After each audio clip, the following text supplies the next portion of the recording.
Hi, my name's Mike Gowland. I'm a flamenco and classical guitarist, and I busk, play events around Cambridgeshire under the name of Michael James. I've dropped my surname because it's a bit difficult to remember. I want to talk to you about a subject unfortunately quite close to my heart, that of performance anxiety or stage fright. I used to suffer from this terribly, so badly. The first time I played in front of a fairly large audience, got halfway through and I just froze. I just couldn't remember what to play next. Sat there, 500 people looking at me. It was in a review thing. Very lonely, scary place to be. After that, my nerves got really bad. Played a couple of auditions and my hand shook so badly that I could hardly play a note. And stage fright had become, for me, as I think it does for quite a lot of people, a kind of self-fulfilling prophecy. I felt so anxious that I was going to mess up that I messed up. So, how to overcome it? Well, the good news is I have managed to overcome it. It took a while, but a few fairly simple things helped me to do it. I want to talk about those, share these with you, in case it helps anybody else out there having similar problems. Now, the first thing I came to recognise is that some of the things that I was having to do in my practice weren't helping at all with performance, particular with this aspect of performance, anxiety and nerves.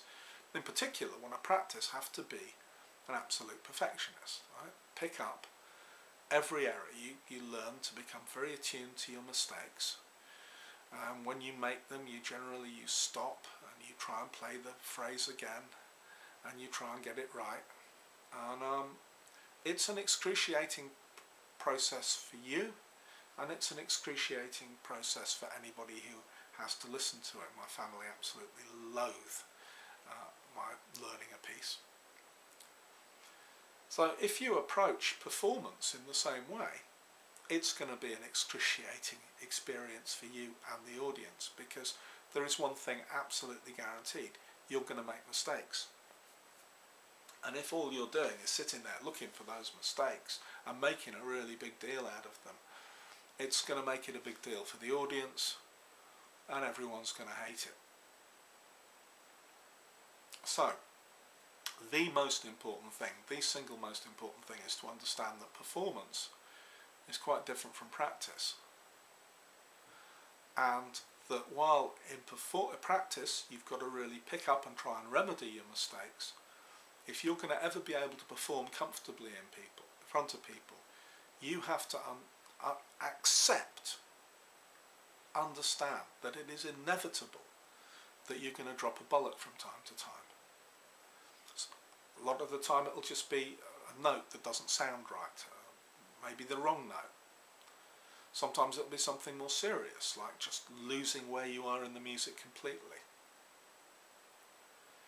Now, if all you've done is tried to make everything perfect, which is of course what you should do in your practice, but if that's your whole approach, if you try and do that in performance, then when things go wrong, it's going to be like a brick. I mean, it's just smack. It'll be like hitting a wall. And that's really bad for people.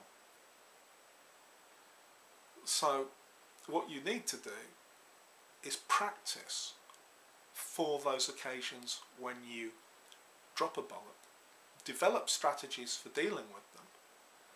And then your fear will hopefully reduce to much more manageable proportions. You still want a certain amount of nerves. It gives a performance energy, but not so much that it damages the performance. Now, although there's lots of ways you can make a mistake, they really fall into quite small categories, providing you are a basically competent musician. Now, have to say that although I'm saying we must prepare to make mistakes, in our practice we try and we strive for perfection, and you have to have achieved a certain degree of reliability in your performance before you even consider playing a piece in front of people. Practice to deal with mistakes. Yes, don't set yourself up for failure. So you do need not to be premature when you're taking out a piece and playing it. It takes me something like 3 to 6 months from when I finish working on a piece with my teacher before I'm able to busk it, and in some cases it's taken a year before I can actually sit with confidence and play it on a street with all the distraction and the tension of that. So although we're preparing to fail, preparing for flaws, we're not preparing to fail. We're just preparing to deal with the odd bollock. So if you can play the piece with reasonable confidence, then the kinds of mistakes that are going to happen fall into two main categories. The first one is just passing mistakes. So you play a wrong note, or the note doesn't sound properly, or something like that. Now the strategy for dealing with that is quite straightforward. Carry on. Shrug it off. Just accept that that kind of thing is going to happen. If you see that somebody in the audience has really picked up on it, it's looking, shrug. They'll accept, most people will accept that you're only human and that the odd mistake will happen. So psychologically preparing for it, one of the things I suggest is you listen to conversation. In conversation, if you look at this video, you'll see that I start sentences, stop, and then continue them again. I do ums and ahs and pauses. These happen a lot in conversation, but we don't, most of us do not pick up on them too much, because we know that if we listen out for all of those, if we attend to all of those, then what the person's actually trying to say to us and what we're trying to say will just completely get lost. So in conversation, people are very charitable. They overlook little mistakes, so much so that most of the time we're not even conscious of them. Well, audiences are like that. They're very charitable. By and large, there are a few exceptions. But by and large, as long as you're not horribly arrogant or something, then people want to see you succeed. They want to be entertained by you. They want you to have a good time, themselves to have a good time, and they are quite willing to overlook little slips in the interest of that. There are exceptions, but they are very few and far between. So, accept little slips are going to happen. Try and get yourself psychologically prepared for the fact that they will, and that when they do, your strategy is just going to be to carry on. Right? Now the next kind of mistake is not necessarily, you don't necessarily make a mistake in anything that you play, but you just reach a certain point and for one reason or another you just lose where you are in the music. In particular, you lose what comes next. Now strategies for dealing with that vary depending on whether you're playing with other musicians or you're playing on your own. If you're playing on your own, then there are two main strategies for dealing with this. The first one is to have pick-up points prepared in the piece, so that if you lose where you are now and you can't remember what happens next, well, you've already prepared somewhere to pick up the piece from. I play a D minor prelude in D by Bach for cello originally, and quite often I can just pick that up again. The opening phrase works very well as a pick-up point from almost anywhere in the piece. You can go back to the beginning and go through. Now there can be a problem with going back to a pick-up point, and that is that quite often if you've lost a certain part of a phrase, when you come back to it you'll find you've still lost it. You'll have to go away and practice it at home before you can actually pick it up smoothly there, play through there. So it's a good idea to have a variety of pick-up points, some of which will be hopefully later in the piece, so that certainly if you find you lose your place twice, you can then jump beyond it and continue. And people will accept you doing that. They'll be alright about it. Vast majority of people. Now the other technique is what I call the Chris Christopherson technique, because he was the person who kind of first alerted me to this. My wife took me to see him. It's not really my kind of, well, I like Dylan. I wouldn't have gone to see him, but he came out, he had played a lot of songs, and he is perhaps getting on a bit.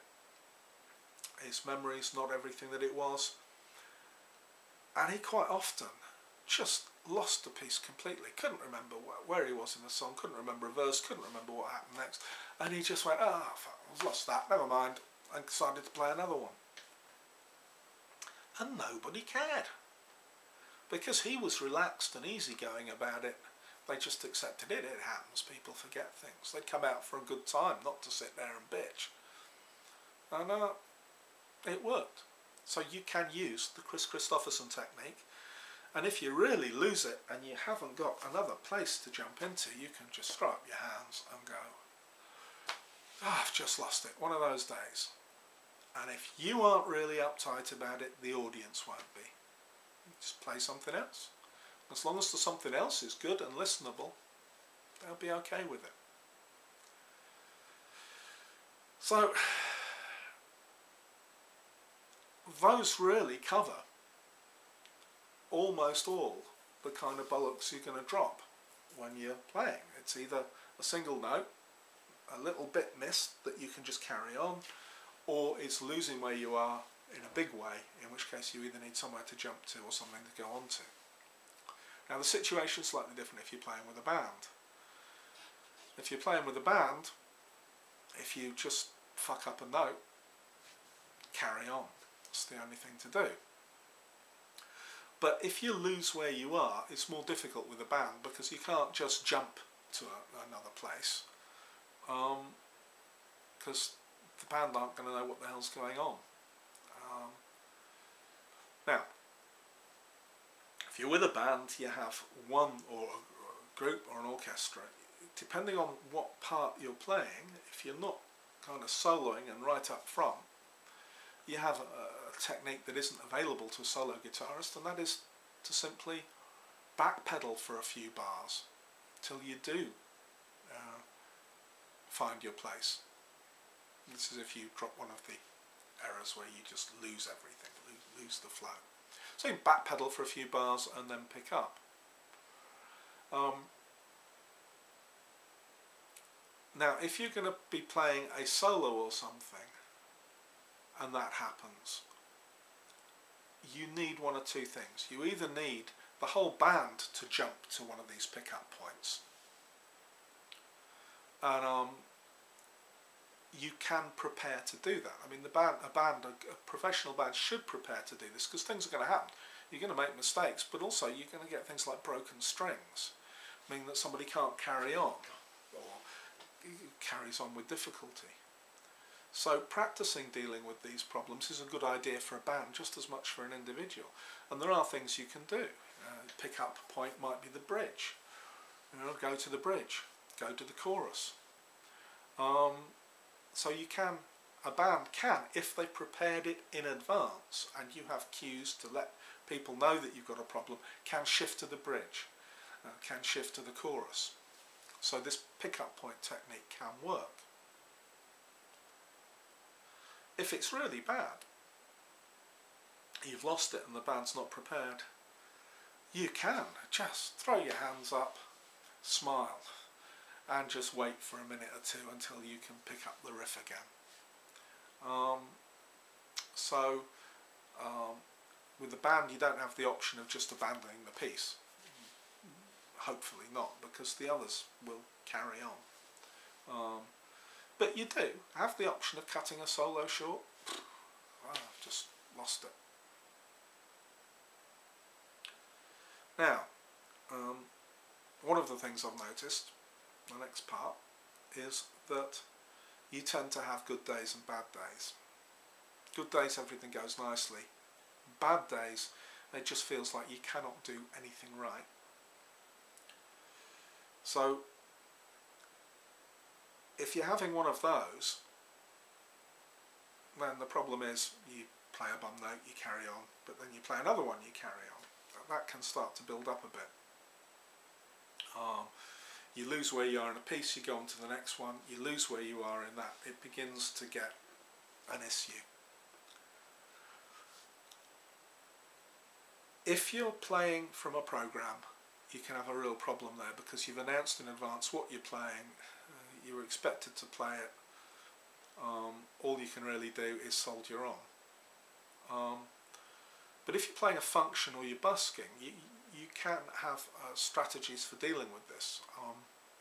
Mine are that I have pieces that I regard as kind of adventurous, stuff that I'll play on a good day when I'm warmed up, and I have stuff that I'm much more confident with.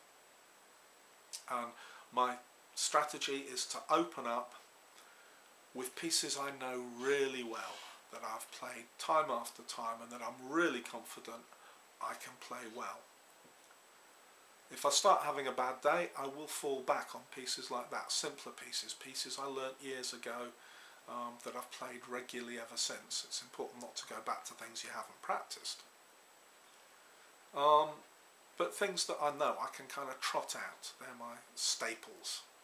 So you need a set of pieces that you can really trot out to fill the time if you find that you're having a really bad day. Now if you can do that, if you have that and then you have your adventurous pieces, you may find that you're having a bad day, you fall back on your staple pieces and you start to pick up again. In which case you can go back, try some of the more adventurous ones again. Otherwise, just stick to the staples. That's the next one. So those are my main strategies for dealing with good days and bad days and dealing with the problems that inevitably occur even on good days. If you take this attitude of accepting that you're going to make mistakes, that you aren't perfect, if you have good strategies for dealing with them, what you'll find is that audiences are incredibly kind. 99% of people will overlook even quite serious mistakes if you don't get too uptight about it and make too big a deal of it. They want to be entertained. They accept we're all human, we all err from time to time. So as you recognise that and as you get yourself the experience, find friendly audiences to play in front of, and gradually move on to more advanced with guitar. Particularly, it's a very difficult instrument, very difficult, classical guitar especially. So if you play at classical guitar clubs and things to people who know the instrument, they'll know how hard it is, and they will be particularly forgiving, or should be. But I find busking, I could not believe how friendly, how accepting and how kind people were about my playing, which is good at its best. At its best, very good, but on some days pretty lousy, I must admit. People are very kind about it. Last bit is to how you deal with when people aren't. And I would say it's one thing you have to get through your head, that most people are charitable. The ones that aren't, they're just malicious, they're just being nasty. If you haven't set yourself up, if you've been really arrogant, then okay, if you say I'm wonderful and I never make a mistake, and then you start making them, fair enough for people to pick up on them. But if you've just gone out to try and play for people, give them a good time, and you've dropped the odd bollock, if somebody really makes a deal out of it, they're just nasty, they're probably jealous. Probably somebody who would like to play but can't, or just one of these naysaying gits that just hates life and everything in it and is just looking for a pretext to be unpleasant. And you just got to look at them like that and go, look mate, that's your problem, we all fuck up from now and again, but we don't have to make a big deal about it. You do, you can have a miserable life, go and live it. I'm going to get on with mine. So, that's it. Accept that you will drop a bollock. Develop strategies for dealing with it, and hopefully your nerves will become manageable. They certainly have more chance of becoming manageable if you adopt this strategy rather than just trying to be perfect, because then you're doomed to failure. Cheers.